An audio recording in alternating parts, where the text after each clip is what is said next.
De l'Évangile de Jésus-Christ selon saint Matthieu, chapitre 8, versets 28 à 34. En ce temps-là, comme Jésus arrivait sur l'autre rive, dans le pays des Gadaréniens, deux possédés sortirent d'entre les tombes à sa rencontre. Ils étaient si agressifs que personne ne pouvait passer par ce chemin.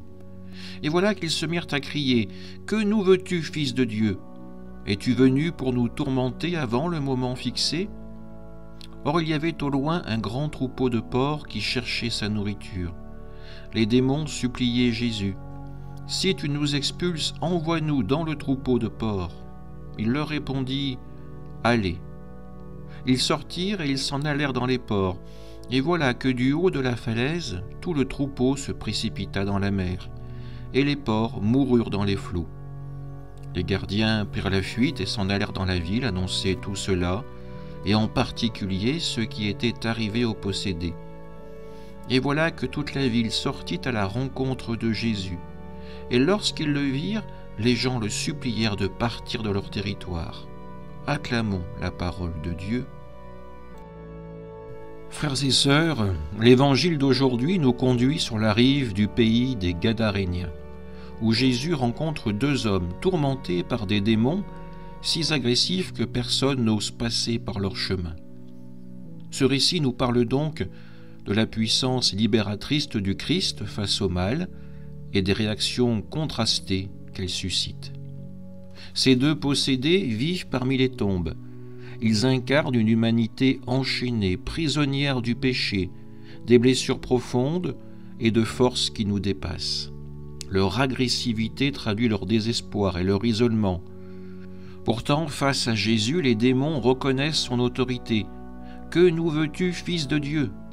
Ils savent qu'ils ne peuvent lui résister, car Jésus est le Seigneur de toute création. Lorsque les démons demandent à être envoyés dans le troupeau de porcs, Jésus répond par un simple « Allez ». Ce mot suffit pour montrer sa puissance. Les démons s'enfuient et le troupeau se précipite dans la mer, révélant que le mal ne peut mener qu'à la destruction. Par ce geste, Jésus libère les deux hommes, leur rendant leur dignité. Ce miracle nous rappelle que le Christ est venu briser toutes les chaînes qui nous emprisonnent, qu'elles soient physiques, morales ou spirituelles. Mais la réaction des habitants est déconcertante. Au lieu de célébrer cette délivrance, ils prennent peur. Ils supplient Jésus de quitter leur territoire. Pourquoi ? Peut-être parce que son intervention bouleverse leurs habitudes, leur sécurité, voire leur économie, symbolisée par la perte des porcs. Cette attitude nous interpelle.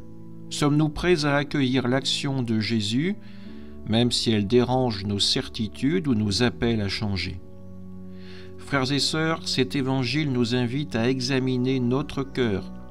Sommes-nous comme les possédés, prêts à être libérés par le Christ, ou comme les habitants, tentés de le repousser par crainte de ses exigences ? Jésus respecte leur liberté en quittant la région. Mais il nous appelle à l'accueillir avec confiance, sans peur des transformations qu'il opère. Demandons la grâce de reconnaître la puissance du Christ sur tout mal qui nous enchaîne. Disons-le, « Viens Seigneur, libère-nous » et surtout ne le repoussons pas, mais laissons-le agir en nous pour nous conduire à la vraie liberté. Que sa présence nous donne la paix et fasse de nous des témoins de sa miséricorde. Amen.